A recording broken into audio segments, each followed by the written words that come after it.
that is dedicated to Christians, the need for Christians to continue in the faith and to allow their faith to transform them in putting their faith into action through works of love. Peter and James and Jude and of course Paul wrote about these things, and a lot of the New Testament is dedicated to that. And I guess if there's any lesson we can take from that is, it must be important to turn your faith into action and to not fall away from Christ, of course.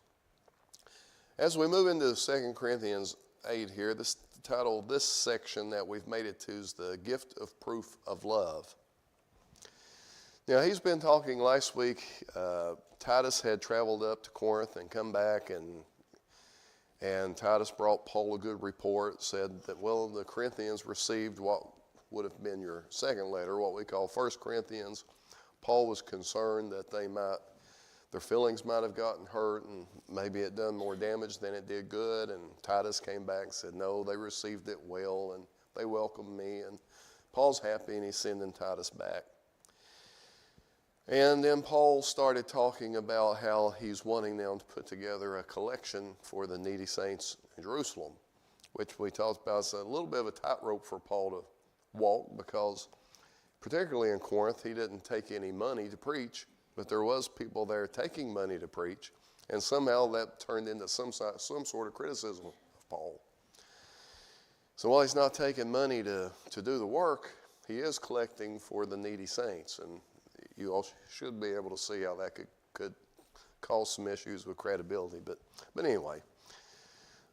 All right, 2 Corinthians 8:6. Insomuch that we desire Titus, that as he begun, so he would also finish in you the same grace also. So he had just been talking about how the churches over in Macedonia had freely given all the way to the point of maybe even giving to it hurt a little bit. And he's trying to get the Corinthians prepped for when he comes around to get the collection, it'll be ready. Therefore, as ye abound in everything in faith and utterance and knowledge and in all diligence and in your love to us, see that ye abound in this grace also. I speak not by commandment, but by occasion of the forwardness of others, and to prove the sincerity of your love. For ye know the grace of our Lord Jesus Christ, that though he was rich, yet for your sakes he became poor, that ye through his poverty might be rich. We'll go back to verse 6 here and kind of dig into this. So what's he saying? Well, he's saying, we're sending Titus back to you so that you can finish this work of grace. You can show this act of kindness to the needy saints in Jerusalem and be putting your collection together. And then he's going on to say, well, in 2 Corinthians 8:17, if you look at the NIV, it says, for Titus not only welcomed our appeal, but he is coming to you with much enthusiasm and on his own initiative. So Titus is willingly going back and happy to go back because they received him well, and he's bringing the letter and so forth. So why was Paul taking a collection in the first place? Do we know that? What was the need that was going on? What had happened in Jerusalem, in that part of the world? A drought. And, in our modern times, if our area had a drought, it would certainly hurt the local farmers, their livelihood. But guess what? The semi-trucks would still bring the groceries to the grocery store, and we wouldn't feel that drought. But in those areas and in that time, they felt the droughts. And, there wasn't a semi-truck coming. Now, they may have done some trade and stuff, but it wasn't refrigeration and things that we have now. So droughts was a much bigger deal back then, of course. Let's see what I got here. Paul's timeline. Okay, in Galatians 1 and 2, I'm kind of going back to you all the way to Paul's whole timeline here, because this sort of interests me. Paul had gotten letters from the Sanhedrin, the religious establishment in Jerusalem. He was going around to not only the Christians in Jerusalem, but surrounding areas, getting letters to go in, imprison or, to cause havoc for the Christians. And he had gotten letters to go all the way down to Damascus. And on the road to Damascus, he had this experience where, the light came. He was blinded for a while, and he went down and he found out what he needed to do to be saved. He needed to be baptized, and he did that. Then it appears that he went down to Arabia and spent some time in Damascus. And there was about 3 years there where he was either in Arabia or Damascus. And sometime about 3 years later after his experience, he went up to Jerusalem. And he saw Peter and James while he was there. And then he seemed to be off to Syria and Cilicia, however you say that. Then it was 14 years later until he comes back to Jerusalem, where this happens, Galatians 2:9. And when James, Cephas, and John, who seemed to be pillars in the church, perceived the grace that was given unto me, they gave to me and Barnabas, who was working with Paul, the right hand of fellowship, that we should go unto the heathen or the Gentiles, and they went unto the circumcision. So Paul was going to go around and preach to the Gentiles, and the other apostles were going to stick her closer to Jerusalem, I gather, and speak mostly to the Jews. Only that we should remember the poor, the same which I also was forward to do. So at this time there was a drought, and they wanted James and Cephas and John wanted Paul, as he was going around, to remember the poor. And Paul was happy to do that. In Acts 11:27 it says, and in these days came prophets from Jerusalem unto Antioch, and there stood up one of them named Agabus, and signified by the Spirit that there should be great dearth, however you say that, throughout all the world, which came to pass in the days of Claudius Caesar. So I think that's a drought. Okay. Then the disciples, every man according to his ability, determined to send relief unto the brethren which dwelt in Judea, which also they did, and sent it to the elders by the hands of Barnabas and Saul. So part of what Barnabas and Paul was doing as they were traveling around, establishing the churches and on the missionary journeys, was taking collections to bring back to the needy saints in Jerusalem. Any questions about any of that? And that timeline that I gave you, there are different people who will see the timeline a little differently, study it out and do the best you can with it. That's the best I can do with Paul's timeline. In verse 7 it says, therefore as ye abound in everything, in faith and utterance and knowledge, and in all diligence, and in your love to us, see that you abound in this grace also. So he said, Titus came back and gave us this good report about how you feel about us and the work that we've been doing, and he's bragged about your faith and your knowledge and your diligence and your love toward us. He said, now take all of that and let that inspire your giving to the needy saints in Jerusalem, that grace also. Anybody have any thoughts about this?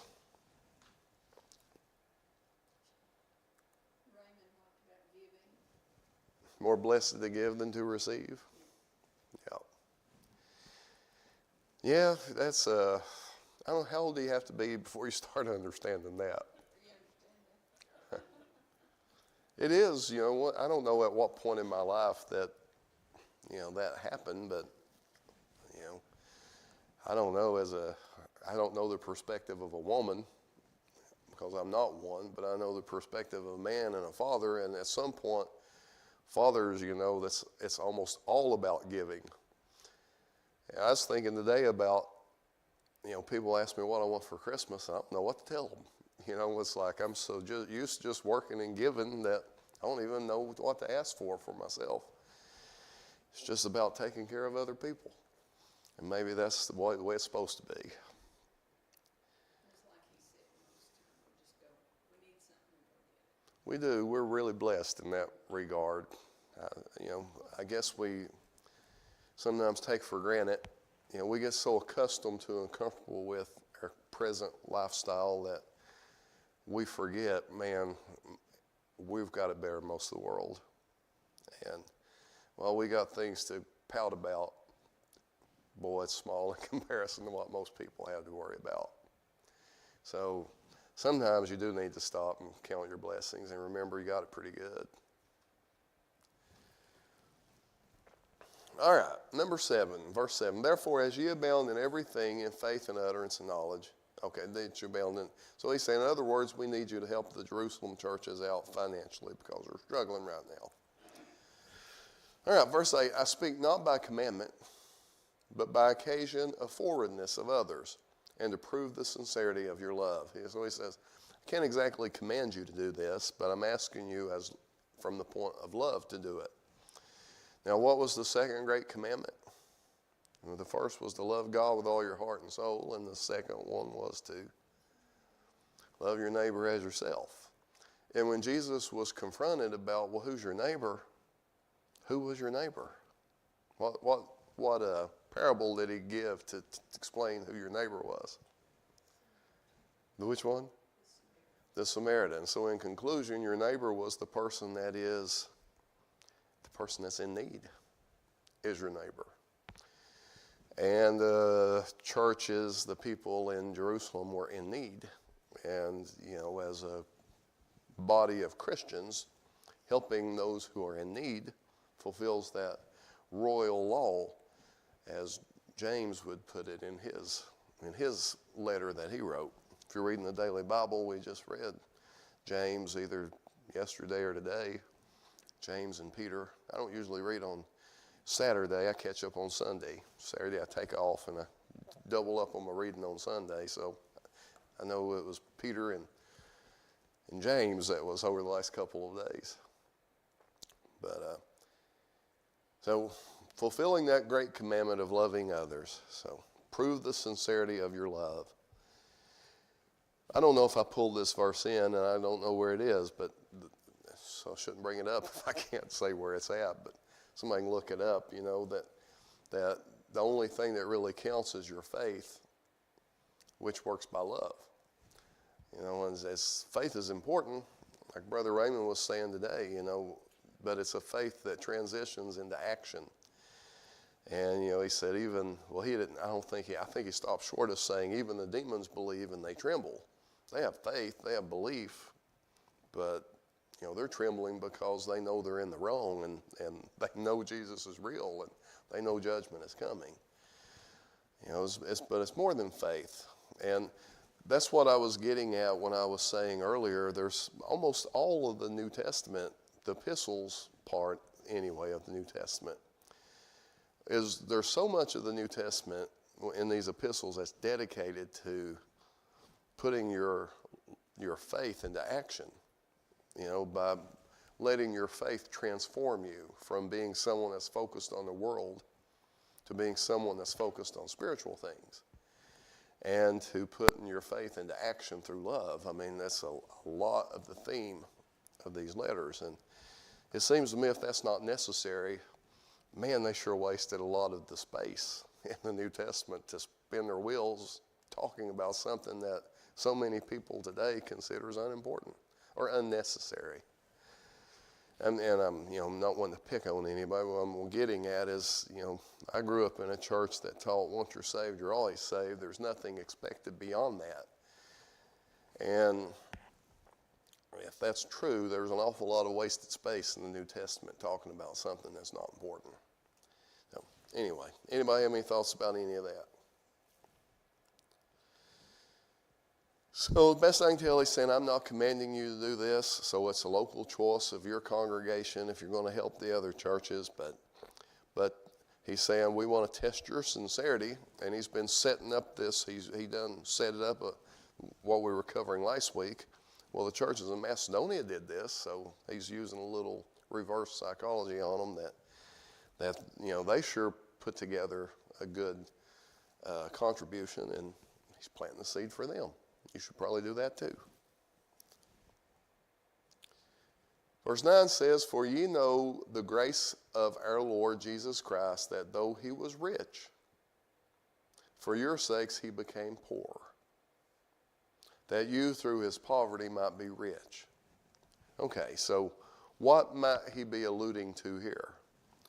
When was Christ rich and then became poor?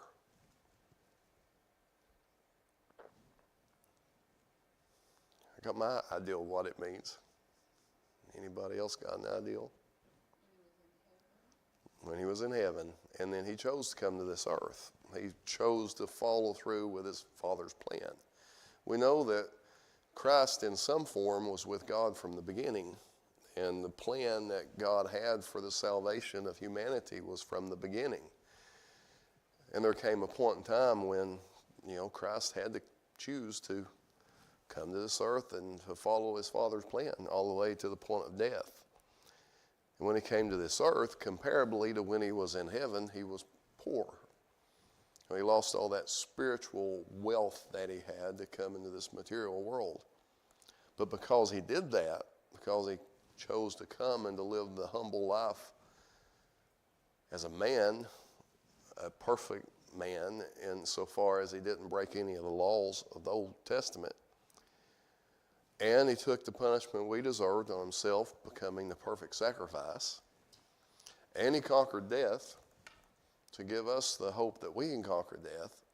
So through his sacrifice, he's gave us the opportunity to be rich. Now, is he talking about worldly, physical wealth, or is he talking about spiritual wealth? So I think that's pretty well got it. Anybody want to say anything about that?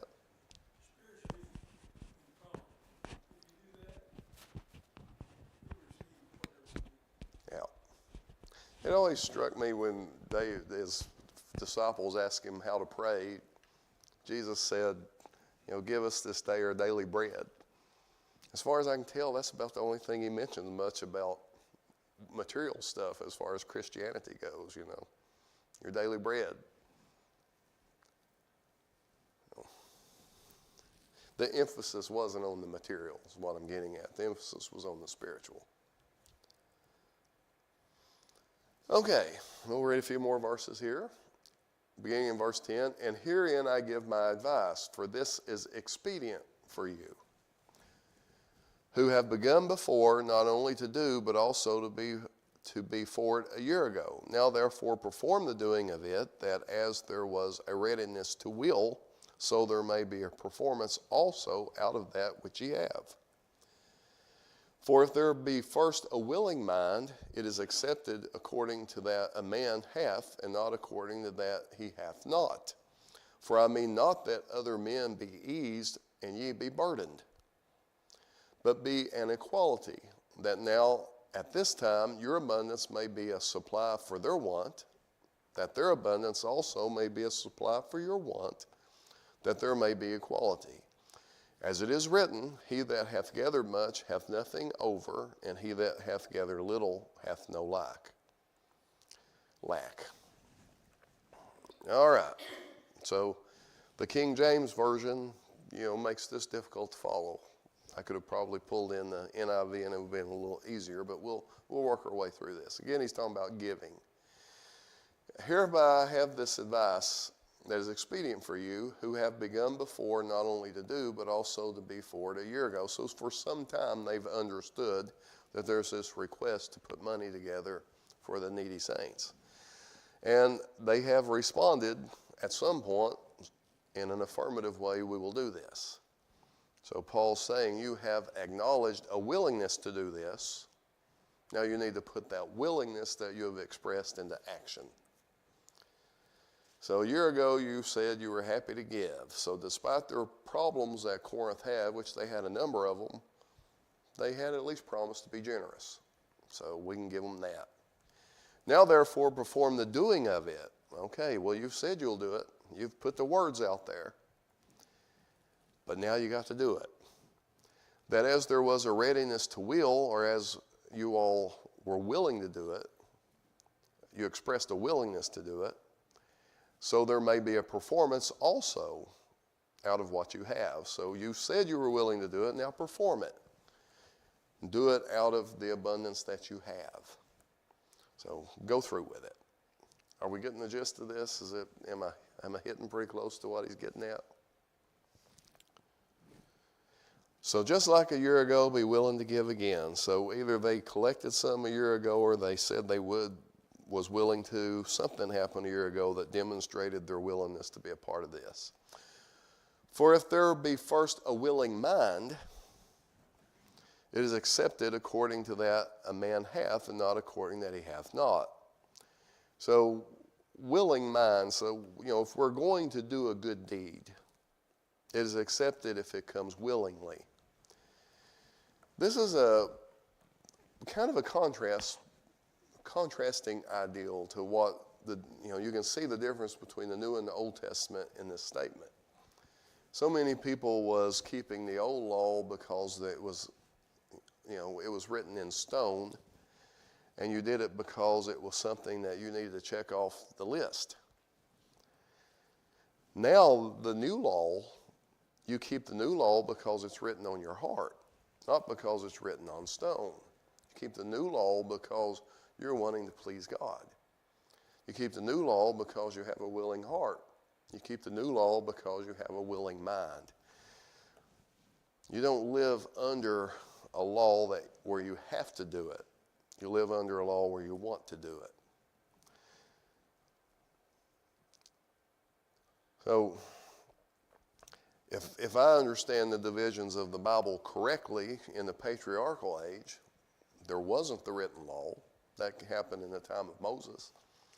So apparently in the beginning, people kept the law because they were taught it and they had a willingness to do it. Of course, they must have not been very good at it because it didn't work out.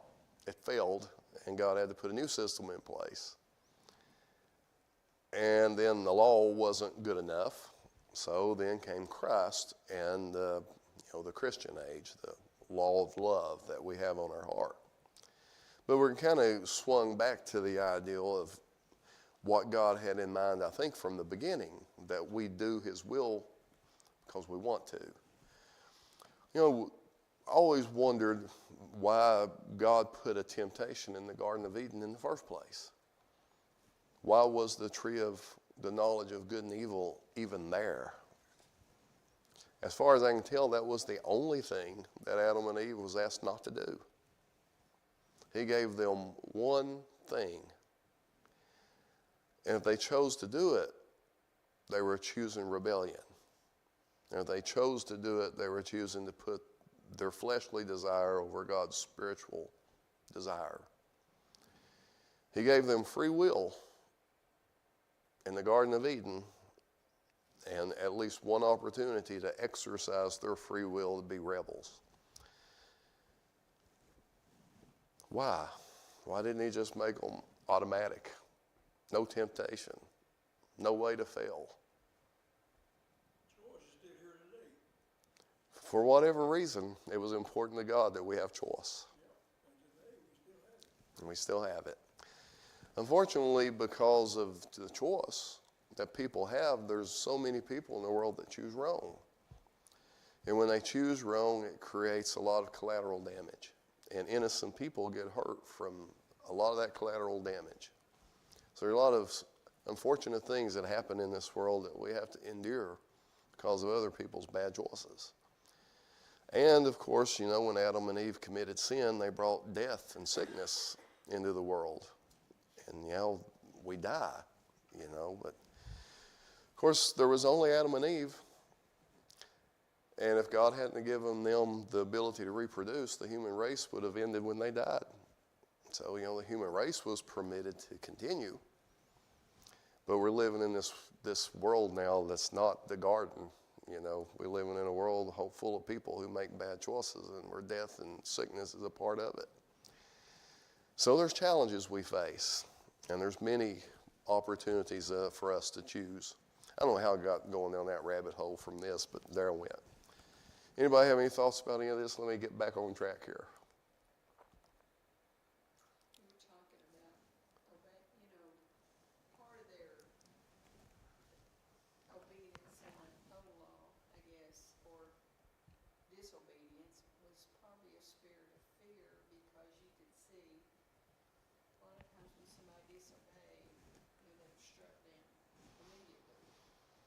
And that might make you a little more cautious about what you're doing. Well, you'd think so, wouldn't you? But how long did it take them to drift off path, even after these demonstrations of, I don't know, and I'm not suggesting they're any better or worse than we are today. I think we're just as frail and forgetful as they were. I'm not sure we would have done any better. I mean, it's easy to look back on them with hindsight and say, why did they do this? They did the same reason why we would do it, because we're weak, and we need Christ. And we need God to work on our heart. And we need to work on our heart. Any more thoughts? According to that a man hath, so we give according to what we can give. So some people are very wealthy and could give more, and some people are poorer and can give less. But it's according to what you have. In 1 Corinthians 16:2 it says, upon the first day of the week, let every one of you lay by him in stores, as God hath prospered him, that there be no gatherings when I come. So in the first letter, the gatherings he's talking about is probably the same gatherings he's talking about here, the collection for the needy saints in Jerusalem, trying to get the seed planted to get this money together. But in the second letter, he words it a little different. In the first letter, he says, give as you've been prospered. In the second letter, he says, according to what you have. So that's a little different than the Old Testament, which said you need to give 10%. So the thought is a little bit different. Is it wrong to give 10%? I don't suppose it's wrong to do it. You know, as it is an example of a certain sum that was acceptable to God at one point in time. The last time I read research about the average size of a contribution, it was far less than 10%. So whatever amount that we have or have been prospered, it's on average far less than a tithe was. So I don't know if that's good or bad. It just is. Anybody have any thoughts about any of this?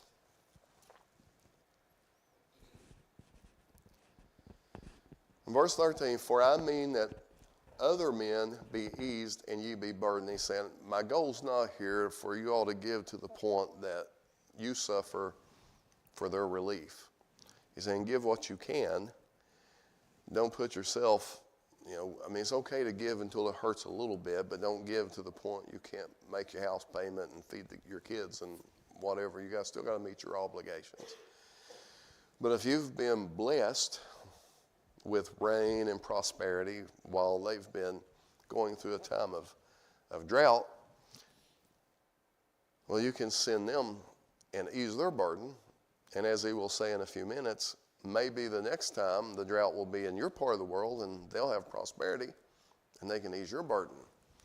So, the ideal was that, hey, the churches can help each other out here, particularly when you're thinking about how these droughts affect these areas that,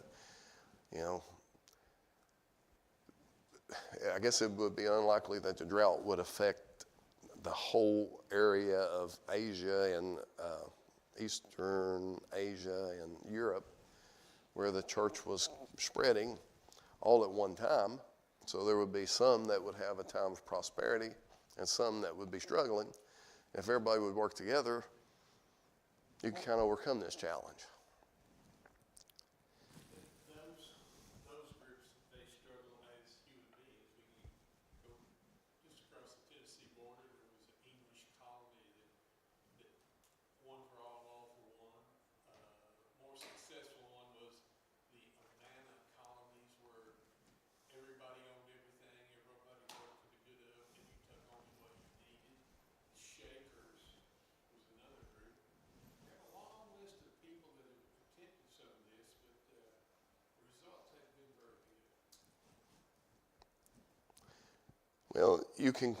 some people conflate what they're saying that the churches ought to do with what the government ought to do. And I don't know that he's meaning to go that far with what he's saying here. You know, people will say this is verses that support socialism or communism, you know, but I think he's talking about what the churches need to be doing to help out other churches in times of need, not necessarily talking about how the government needs to govern. But anyway, people's going to read it the way they want to read it and see what they want to see in it, I guess. So a contribution isn't intended to cause others ease while being an undue burden on the giver. So he says, but by an equality there now at this time, your abundance may be a supply for their want, and their abundance also, when the time comes, may be supply for you, for your want, that there may be equality. So this is the ideal of spreading wealth around, right? That you could take the concept, okay, here's socialism in the Bible. Churches or Christians that are prospering should help those who are struggling. As it is written, he that hath gathered much hath nothing over, and he that hath gathered little had no lack. In the Old Testament, of course, you know, there was lots of things in place to where you took care of the poor. Like you couldn't go over your fields twice. You couldn't reap your fields to the edges. You had to leave the edges for the poor. You didn't go over them twice. Whatever grew the second time or you dropped, you let people glean that behind you, the poor. You can think about the story of Ruth and Boaz, Naomi, and it's a good illustration of how that worked in the Old Testament. So there was, you know, the Old Testament did set up ways to deal with the poor. Well, then, you know, so it was written in the Old Testament. When the system God had in place was for the religious people to take care of each other. Exodus 16:18, and when they did meet it with an omer, he that gathered much had nothing over, and he that gathered little had no lack. They gathered every man according to his eating. Now that's when the manna came, is the example that he's talking about there. The quote that he drew is drawing back to, or referencing. What happened when the people in the Old Testament gathered more than what he said together? What happened to it the next day? It was maggoty, and then you know, on the Friday they gathered enough double so they could get through the Sabbath day, and on that day it didn't get maggoty. You know, it's just that's the way God worked it out for them.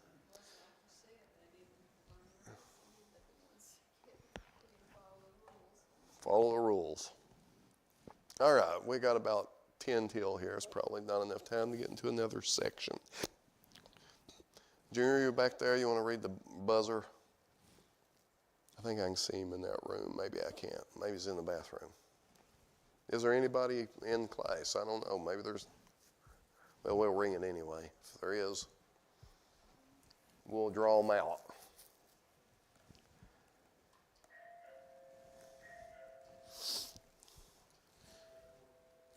Anybody have any other thoughts about what we've covered today?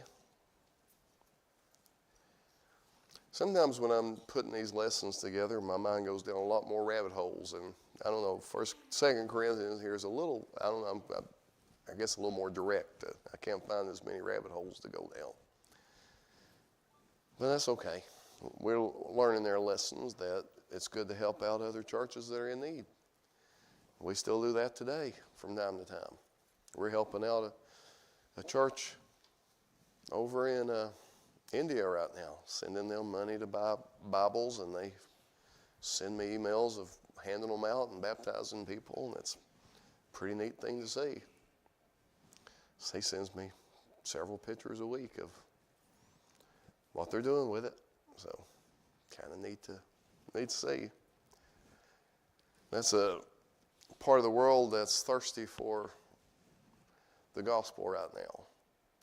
Rodney and I, we ate breakfast together this morning. I was talking about how hard it is locally, you know, to convince somebody to come to church with you. Most of the people I know, even if they don't go to church, they feel loosely affiliated with some church because their family had gone to it and they have an allegiance to that. And if they were going to go anywhere, that's probably where they would go.